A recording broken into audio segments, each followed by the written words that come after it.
하나님의 은총이 여러분과 가정과 생업에 가득하기를 예수님의 이름으로 축원합니다. 새해 아침이 밝았습니다. 하나님께서 우리 모두에게 또 한 해를 선물로 주셨습니다. 재벌이라고 2배를 주시지 않고 가난한 자라고 반개를 주시지 않고 모두 공평하게 한 해를 주셨습니다. 연말이 되면 신문이나 방송은 나름대로 한 해를 결산하고 새해를 예측합니다. 물가 상승, 금리 인상, 희망 퇴직, 깡통 전세 이런 단어들이 많이 나옵니다. 많은 분들이 올해는 지난해보다 더 어려울 것이라고 전망합니다. 그럴 수도 있겠지요. 아무튼 이런 말들을 많이 들으면 마음이 무겁고 우울해집니다. 그러나 하나님은 언제나 우리에게 소망을 주십니다. 용기를 주십니다. 어떤 상황이 오더라도 내가 너와 함께 하겠다고 말씀하십니다. 하나님께서 우리에게 주시는 것은 두려워하는 마음이 아니요 능력과 사랑과 절제하는 마음입니다. 하나님께서 우리에게 진정한 새 날의 은혜를 주십니다. 본문을 통해서 함께 은혜를 받겠습니다. 첫째, 사울이라는 청년은 자기 의로 가득한 사람이었습니다. 쉽게 말하면 엘리트 출신입니다. 히브리인 중에 히브리인이요 베냐민 지파요 율법의 의로는 흠이 없는 사람입니다. 공부도 많이 하고 여행도 많이 해서 견문이 넓고 박학다식한 사람이었습니다. 게다가 로마 시민권도 가지고 있습니다. 어떤 로마 군대의 백부장은 많은 돈을 주고 로마 시민권을 샀는데 사울은 날 때부터 로마 시민권이 있었습니다. 그는 또 의협심이 있는 사람입니다. 그때까지 사울이 신봉했던 유대교의 입장에서 보면 기독교는 신흥 종교였고 박멸해야 할 이단이었습니다. 그래서 그는 초기 기독교인들을 박해하고 체포하고 투옥시키는 일에 앞장섰습니다. 스데반 집사님이 순교할 때 그는 박해자의 우두머리격으로 참관하고 있었습니다. 스데반의 죽음에 대해 그는 일말의 가책도 없었습니다. 오히려 그의 죽임당함을 마땅히 여겼습니다. 사도행전 8장 3절에 보면 그의 활약상이 나옵니다. 사울이 교회를 잔멸할 새 각 집에 들어가 남녀를 끌어다가 옥에 넘기니라. 그러니까 이 사람이 그냥 한두 명 이렇게 잡아서 넘기는 것이 아니라 잔멸할 새, 완전히 뿌리를 뽑으려고 각 집에 들어가 남녀를 끌어다가 옥에 넘겼다. 아주 적극적으로 자기 일을 하는 것을 볼 수가 있습니다. 이런 사람이 예수를 믿는다는 것은 상상도 할 수 없습니다. 머리끝부터 발끝까지 자기 의로 가득한 사람입니다. 어떤 웅변가도 그를 감동시킬 수 없습니다. 어떤 지혜자도 그를 설득시킬 수 없습니다. 어떤 상담사도 그를 변화시킬 수 없습니다. 어떤 논리로도 그를 격파할 수 없습니다. 그는 논리정연한 사람이었고 도덕적인 사람이었고 인간적으로 볼 때 의로운 사람이었습니다. 아무도 그를 상대할 수 없었습니다.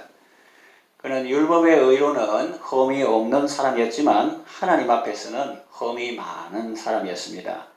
그는 예수님이 구약 성경에서 말하는 바로 그 메시아인 줄 모르고 예수님의 제자들을 박해했습니다. 일말의 가책도 없었습니다. 오히려 정의감에 불타서 피곤도 잊은 채 그 일을 추진해 나갔습니다. 그런 그가 뒤집어지는 사건이 일어납니다. 이것은 기독교 역사에서 분수령을 이루는 아주 중요한 사건입니다. 둘째로 그는 하나님의 은혜로 회심하고 거듭났습니다. 청년 사울은 예루살렘에서 기독교인을 박해하고 투옥시킨 것도 모자라서 이제는 다메섹까지 가서 예수 믿는 사람을 만나면 남녀를 막론하고 결박하여 예루살렘으로 잡아오려고 했습니다. 그래서 대제사장에게 가서 다메섹 여러 회당에 가져갈 공문을 청했습니다. 그는 예수님의 제자들에 대해서 여전히 위협과 살기가 등등했습니다. 우리가 복음 전도자 그 이후에 변화된 사울을 생각하면 좋은 사람을 생각하기 쉬운데 이때까지만 해도 위협과 살기가 등등한 그런 사람이었다는 것을 우리가 기억해야 합니다. 사울이 길을 가다가 다메섹에 가까이 이르렀습니다. 호련히 하늘로부터 빛이 그를 둘러 비추었습니다. 사울은 해보다 더 밝은 그 빛을 보고 거꾸러졌습니다. 땅에 엎드러졌는데 어떤 소리가 들렸습니다. 사울아, 사울아, 네가 어찌하여 나를 박해하느냐? 그것은 기상천외한 음성이었습니다. 깜짝 놀랄만한 질문이었습니다. 내가 지금까지 살아오면서 바르게 살고 옳게 살아왔는데 이 무슨 마른 하늘의 날벼락 같은 음성인가? 나는 지금도 하나님의 종이 되어서 하나님이 기뻐하시는 일을 하고 있는데 그것도 국내에서 이제 할 일을 하고 또 해외까지 이게 나가서 그 이단들을 체포하고 잡아오려고 하는데 이 권위 있는 음성의 주체는 왜 네가 나를 박해한다고 말씀하시지? 이분은 도대체 누구시지? 그런 생각이 들었을 것입니다. 그래서 물었죠. 주여, 당신은 누구십니까? 그때 이런 음성이 들려왔습니다. 나는 네가 박해하는 예수라. 얼마나 놀랐겠습니까? 그는 지금까지 예수님의 제자들을 잡아 옥에 넣는 일을 해왔는데 이분은 그것을 자기를 박해하는 거라 말씀하시고 자기가 바로 사울이 박해하는 예수라고 밝히신 겁니다. 그 놀람과 충격은 이루 말할 수 없었습니다. 이거 이야기하는 것은 옛날에 있었던 이야기를 하는데 그치지 않고 이 사울의 회심 사건을 통해서 우리가 회심할 때 진정한 새날의 은혜가 임한다 하는 그런 맥락으로 말씀을 드리는 겁니다. 성경은 당시 그의 상황과 형편을 이렇게 표현합니다. 사도행전 9장 8절에서 9절 사울이 땅에서 일어나 눈은 뜨으나 아무것도 보지 못하고 많이 본다 하잖아요. 책도 많이 읽고 여행도 많이 하고 그런데 눈은 뜨으나 아무것도 보지 못하는 이런 세상이 있는 거예요. 사람의 손에 끌려 지금까지 끌려다녔습니까? 다른 사람을 몰고 이끌고 나를 따르라 follow me 하면서 다녔잖아요. 그런데 지금은 앞이 안 보이니까 사람들의 손에 끌려 다닐 수밖에 없어요. 다메섹으로 들어가서 사흘 동안 보지 못하고 먹지도 마시지도 아니하니라 그랬어요. 사람이나 차나 무엇이든지 간에 뒤집어진다는 것은 유쾌한 경험이 아닙니다. 그러나 유쾌한 경험은 아닐지라도 때로 유익한 경험일 수는 있습니다. 돼지는 늘 먹을 것을 찾으며 땅만 보고 삽니다. 그러나 가끔 뒤집어질 때도 있습니다. 그때 돼지는 하늘을 보게 됩니다. 파란 하늘과 뭉게 구름을 볼 수 있습니다. 사람도 이제껏 살아온 삶이 뒤집어지면 그는 새로운 세상을 보게 됩니다. 사울은 이제까지 자기가 제일 잘하는 줄 알았어요. 자기가 제일 의로운 줄 알았어요. 자기가 제일 열심인 줄 알았어요. 그런데 이제 보니 그게 아니었습니다. 자기는 우물한 깨구리와 같았습니다. 다른 사람을 이끌어주는 유능한 리더라고 생각했는데 지금은 다른 사람의 손에 이끌려 다니고 있습니다. 제일 잘 보고 제일 바른 판단을 한다고 생각했는데 지금은 눈은 뜨으나 아무것도 보지 못하고 있습니다. 제일 열심인 줄 알았는데 지금은 아무것도 못하고 있습니다. 전에는 유대교 안에서 둘째가라면 서러울 정도로 열심파고 나름대로 정의파였는데 이제 그리스도인 공동체에 와 보니 자기는 모든 성도들 중에 지극히 작은 자보다 더 작은 자임을 깨닫게 되었습니다. 뒤집어지는 과정은 힘들었지만 뒤집어지고 나니 새로운 세상이 보이고 사람들도 달리 보였습니다. 하나님의 은혜로 거듭난 것입니다. 셋째로 그의 인생에 새로운 날이 시작되었습니다.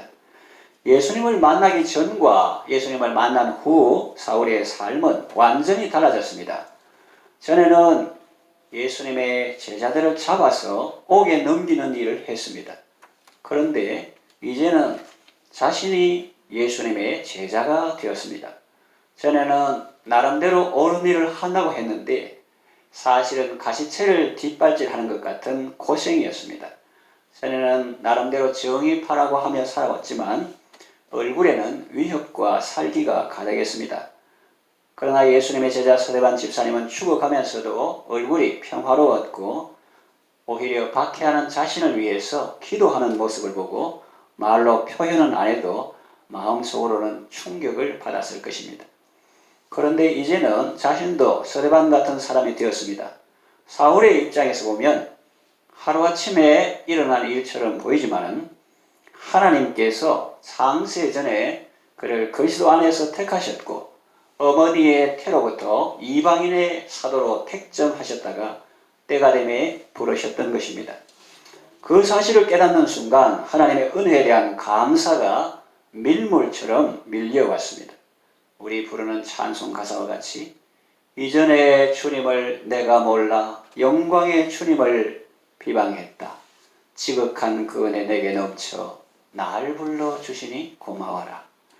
그는 사람들을 만나기 전에 유명한 사람 베드로도 있고 예수님의 육신의 동생 야고보도 있고 하지만 그런 분들 만나기 전에 먼저 아라비아 광야로 가서 하나님과 깊은 만남의 시간을 가졌습니다. 구약 성경과 예수님의 관계를 알게 되었고 또 구약 성경에서 말하는 메시아가 바로 예수님이신 것도 알게 되었습니다. 그는 지금까지 자기 의로 하나님의 의가 되시는 예수님을 배척하고 그의 제자들을 박해한 것이 너무나 죄송하고 아팠습니다. 그래서 더욱 적극적으로 복음을 전하는 사명의 길을 달려갑니다. 그는 은혜의 복음 전하는 일을 마치려 하면 자기 생명도 조금도 귀한 것으로 여기지 않는다고 말했습니다. 그리고 그의 선한 싸움을 다 싸우고 달려갈 길을 마치고 믿음을 지켰다고 말했습니다. 그러면서 의로우신 재판장이신 주님이 주실 의의 면류관을 바라보며 기대하고 있습니다. 이제 말씀을 정리하며 마치겠습니다. 예수님을 만나면 새로운 삶이 시작됩니다. 그러나 예수님을 만나지 못하고 마음의 주인으로 모시지 못하면 아무리 해가 바뀌고 달력이 넘어가도 그에게는 여전히 진부한 날일 뿐입니다. 예수님을 만나기 위해서 우리는 동방 박사들처럼 예루살렘으로 찾아가야 할까요? 아니면 사울처럼 다메섹 도상으로 가야 할까요? 그럴 필요는 없습니다. 예수님은 이미 우리 가운데에 계십니다. 말씀과 함께 성령으로 계십니다. 하늘과 땅의 모든 권세를 가지고 세상 끝날까지 우리와 함께 하시며 우리를 도와주십니다. 예수님을 만나시고 예수님을 여러분의 마음의 주인으로 모셔서 예수님과 함께 진정한 새로운 삶, 곧 영원한 생명의 삶을 살아가시기를 바랍니다.